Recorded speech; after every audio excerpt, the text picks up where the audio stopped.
You're listening to Drummer Daily, the only daily podcast just for drummers. Hey, this week on the podcast, I am trying to see if I can get a few more reviews for my podcast on iTunes. And I would love it if you could take 10 seconds and do that for me right now. So just go to iTunes and search for Drummer Daily and just leave your honest rating and review. You can click on the star rating and just type 1 or 2 sentences about what you think about the podcast. And that would be so helpful to me in keeping this podcast going. All right, thanks, and on to the show. Yo, welcome back. Finally to Drummer Daily. I know that I recorded an episode last week, I think, and I mentioned that I was back and I was at it again and all gung-ho, and then I know that I didn't actually record any more episodes after that. I was not quite as well as I thought I was. It took me a few more days to recover all the way, and sometimes my optimism is a good thing, and it motivates me and keeps me going. But then sometimes my optimism causes me to overestimate exactly how much I'm capable of. And in this situation, it caused me to jump the gun a little bit and tell myself and then tell you that I was ready to go and back at it. And it turned out not to be the case. Kind of got knocked back off my feet for a couple more days after I recorded that last podcast episode. So I apologize, but I really do believe that I'm back. I'm back at it now this time, and I'm not kidding myself this time. So I'm happy you're here. I'm happy that you've stuck with me and been patient. And like I said, hopefully we're back and we're on the right track this time. So I wrote a newsletter a couple of weeks ago, or maybe last week, about this, but I thought I'd mention it in the podcast as well. And that is, I know that I've talked a lot about us not wanting to compare ourselves to other drummers or wanting to be just like other drummers or whatever it is. And I definitely, obviously, believe that and agree with that because I said it. But I do want to kind of take another look, maybe a different angle at that, and consider something else about imitating other drummers. And that is this. I will say that especially, well, no, I'll even say now, it's creativity on the drums is really hard, and I don't mean just from a pattern standpoint. If I'm coming up with something with music that I am inspired by, so if I'm in a session and the song is really just like I'm getting it, I'm really in tune with the song and I like the song and I'm there with it, it's pretty easy for me to kind of come up with something to play along with it. But there are a lot of times when I am playing along with something that it's not quite, for whatever reason on that day, I'm not quite in tune with it, I'm not quite getting it.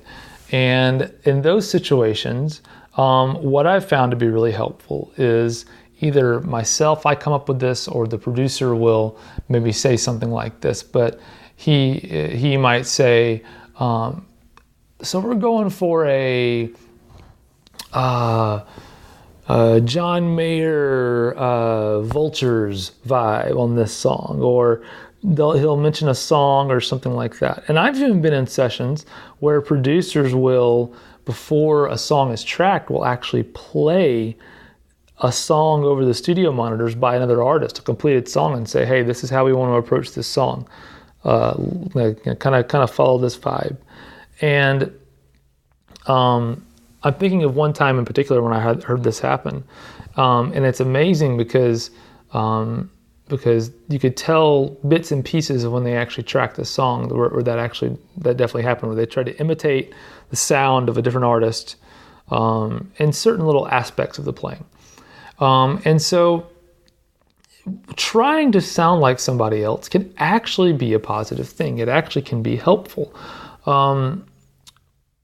But what's really interesting about all of that is, in the case of like this session I'm talking about, when I was there and the producer played a different song and said, try to sound like that. The finished product sounded nothing like that artist that he played a song by. In fact, I forget, I know the song, the finished product well, but I actually forget what the original song was now that was played that they were trying to imitate. And so it's funny that even though everyone was focused on making it sound like this specific song, our own interpretation of that still made it sound like something so different that you can't even find the similarities, years later. I can't remember what the exact song was anymore. But what's really funny is that happens with me every day in my drumming all the time. I love, one of my favorite things in the world to do, and this is just more like a fun hobby, is to like pick out a song and then try to imitate, not necessarily the details of the drum fills and every little bits and piece of the pattern, but I really do enjoy trying to make my drumming feel like that other drummers. It's fun for me to see if I could imagine that if someone didn't know it was me playing the drums, if they heard this playing, if they'd actually think that it was the other drummer. And it's a lot of fun for me to do that. But I will have to say that I admit that I know that at the end of the day, it sounds nothing like that person. I don't believe that anyone, especially as drummers and feel goes, I don't believe that anyone has the ability to make themselves sound exactly like anyone else, which is a beautiful thing. It means that I sound like me, you sound like you, and there's nothing we can do about it. It also helps me from feeling competitive with other drummers, because if someone gets a gig and I don't get a gig or whatever, and they get picked because they have a certain sound, I can't get mad or jealous. I can't say, oh man, I can make it sound like that. Well, no, I can't make it sound exactly like that.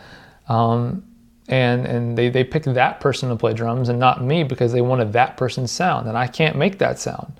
In the same way, when I'm in situations where I have a gig or I play a session or whatever, I know that I was asked to play because I have a sound, and they wanted the sound that I had and not the sound that someone else had. And so I can be comforted in that.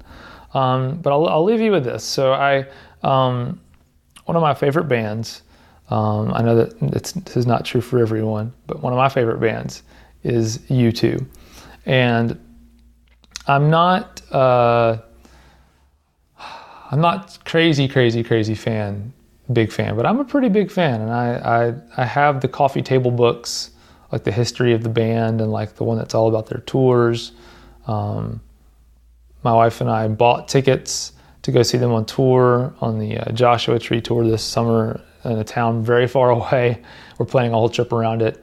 I have gone to see them on tours in places that are very far away just because I had to see them so bad. So anyway, I'm a big fan. But I do believe, I don't know if it was in that coffee table book I was talking about or what it was, but I do remember there's somewhere I read where Bono said that when they were kids and they were starting out, they were in their teens or early 20s, and their bands, their favorite bands were like the Sex Pistols and the Ramones, and early on, their goal was they wanted to sound like those bands. They wanted to be a new wave punk band. And what's really funny is you think of U2, you don't think of new wave punk, but that's what they were going for early on. And of course, their sound has changed and developed over time. But even early on, I you maybe could hear some influence, but they sound nothing like those other bands. But in this interview that I read, or this story that I heard of Bono, he said that they weren't they weren't shy about it. They were blatantly trying to copy these other bands that were their favorite bands. And they failed miserably. They didn't sound anything like those bands. But he said, and I believe, Bono said, and I believe the same thing, that it's our failure to sound like our musical influences and icons and idols that makes us sound like us. And it was U2's failure to sound like a new wave punk band, or these specific bands that they were trying to sound like, that made them sound the way they ended up sounding. And they found things that made sense for them inside of their failure to sound like people they were trying to copy. And so I want that to be encouragement to you, that it's okay actually to try to imitate someone else's style or approach. But you have to be ready and willing to accept that you're not going to succeed in that. But you might in the process actually discover yourself. And that's actually a much more exciting thing anyway. So I hope this encourages you, and we'll talk again tomorrow.